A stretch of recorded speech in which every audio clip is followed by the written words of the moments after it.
काय समोर ठेवलेले ना, नारळ घ्या, त्यावर एक एक नाणं ठेवा, हळद कुंकू ठेवा, थोडं पाणी टाका, थोडं थोडं वाढायचं. हो बरोबर, थोडंसं पाणी टाकायचं, थोडंसं जास्त नाही, हातात धरायचं.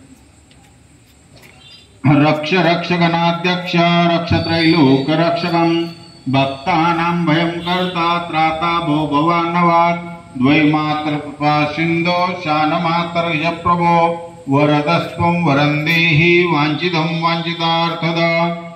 तिघांनी म्हणायचं अनेन सफल अर्घ्य दानेन फलदोस्तु सदा मम हनुमत जन्म उत्सव त्रिदिन साध्य एकात्मक यज्ञ निर्विघ्नता सिद्ध्यर्थं विशेष अर्घ्यं समर्पयामि. तुम्ही गणपतीला लावा, तुम्ही हनुमंताला लावा आणि आपल्या आपल्या कपाळी नारळ लावून घ्यायचा आणि आपली मनोकामना भगवंताला सांगायची.